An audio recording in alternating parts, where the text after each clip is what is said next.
Hello friends, welcome to smile talk paramedical channel.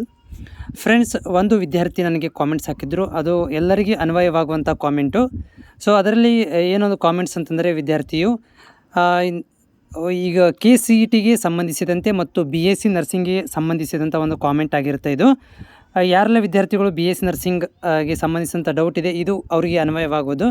So ಉದಾಹರಣೆಗೆ ಇಲ್ಲಿ ನೋಡ್ಬೋದು, ಈ ಒಂದು ವಿದ್ಯಾರ್ಥಿ ಹಾಕಿರೋದು, ನಾನು PUCಯಲ್ಲಿ 54 ಮಾಡಿದ್ದೇನೆ, ಆದರೆ CET ಪರೀಕ್ಷೆ ಮಾಡಿಲ್ಲ. ಆದರೆ BS ನರ್ಸಿಂಗ್ ಮಾಡಬೇಕು ಅಂದ್ಕೊಂಡಿದ್ದೇನೆ, ಆದರೆ ಎಲ್ಲಿಯೂ ಸೀಟ್ ಸಿಕ್ಕುತ್ತಾ ಇಲ್ಲ, ಏನು ಮಾಡಬೇಕು? ಸೊ ಇದು ಒಬ್ಬರದೇ ಪ್ರಾಬ್ಲಮ್ ಅಲ್ಲ, ಇದು ಭಾಳಷ್ಟು ವಿದ್ಯಾರ್ಥಿಗಳು 80% ಕೂಡ ಮಾಡಿದ್ದಾರೆ. ಆದರೆ ಅವರು CET ಎಕ್ಸಾಮನ್ನು ಬರೆದಿಲ್ಲ.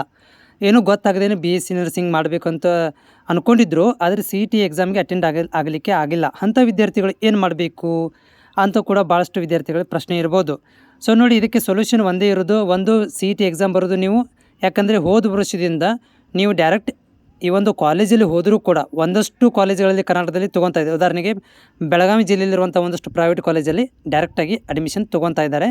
ಅದನ್ನು ಬಿಟ್ಟರೆ ಒಂದಷ್ಟು ಜಿಲ್ಲೆಗಳಲ್ಲಿ ಅಲ್ಲಲ್ಲೇ ಒಂದು ಪ್ರೈವೇಟ್ ಕಾಲೇಜಲ್ಲಿ 2 ಲಕ್ಷದವರೆಗೆ ಫೀಸ್ಗಳನ್ನು ಮಾಡಿ ಅಡ್ಮಿಷನ್ ತೊಗೊತಾ ಇದ್ದಾರೆ. 1.5 ಲಕ್ಷ ತನಕನೂ ಕೂಡ ನಿಮಗೆ ಕನ್ಸೆಷನ್ ಅಂತಂದರೂ ಕೂಡ 1.5 ಲಕ್ಷ ತನಕ ಮಿನಿಮಮ್ ಫೀಸಲ್ಲಿ ನಿಮಗೆ ಅಡ್ಮಿಷನ್ ತೊಗೊತಾ ಇದ್ದಾರೆ. ಸೊ ಆದರೆ ನೀವು ಹೋಗಿ ಕೇಳಬೇಕಾಗತ್ತೆ ಕಾಲೇಜಲ್ಲಿ. ಸೀಟ್ ಸಿಗ್ತಾ ಇಲ್ಲ ಅಂತಂದರೆ ನೀವು ಪ್ರೈವೇಟ್ ಕಾಲೇಜಲ್ಲಿ ಬೇರೆ ಬೇರೆ ಕಾಲೇಜುಗಳಲ್ಲಿ ಅಡ್ಡಾಡಿ ಸೀಟ್ಗಳನ್ನು ಕೇಳಬೇಕಾಗತ್ತೆ. ಯಾರು CET ಎಕ್ಸಾಮನ್ನು ಬರೆದಿಲ್ಲ ಇದೊಂದೇ ಆಪ್ಷನ್ ಅವ್ರಿಗಿರೋದು. ಸೊ ಯಾಕಂತಂದರೆ ಹೋದ ವರ್ಷದಿಂದ ಕಂಪಲ್ಸರಿ ಮಾಡಿದ್ದಾರೆ, ಮ್ಯಾನೇಜ್ಮೆಂಟ್ ಕೋಟಾನು ಕೂಡ CET ಮುಖಾಂತರನೇ ಹೋಗಬೇಕು. ಸೀಟು ಯಾವುದೋ ಒಂದು ಸಿಂಗಲ್ ಸೀಟ್ ಇದ್ದರೂ ಕೂಡ ಅದು CET ಎಕ್ಸಾಮ್ ಬರೋದು ಮ್ಯಾನೇಜ್ಮೆಂಟ್ ಕೋಟಾ ಅಡಿಯಲ್ಲೇ ಹೋಗಬೇಕು ಅಂತ ರೂಲ್ಸ್ ಬಂದಿರುವುದರಿಂದ ಸ್ವಲ್ಪ ಭಾಳಷ್ಟು ಪ್ರೈವೇಟ್ ಕಾಲೇಜಿನವರು ಕೂಡ ಕಾನ್ಫಿಡೆಂಟಲಿ ಇಲ್ಲ.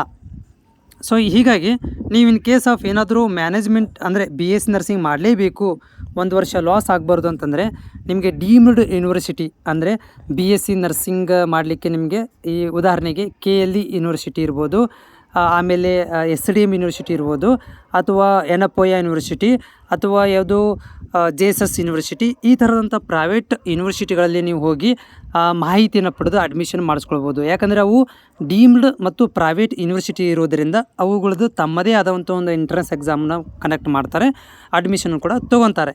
ಸೊ ಅಲ್ಲಿ ನಿಮಗೆ ಹೆಲ್ಪ್ಫುಲ್ ಆಗ್ಬೋದು. ಅದರ ಜೊತೆಗೆ ಮತ್ತೆ ಬೇರೆ ಆಪ್ಷನ್ ನಿಮಗೆ ಯಾವುದೇ ಥರ ಅಂತ ಇರೋದಿಲ್ಲ.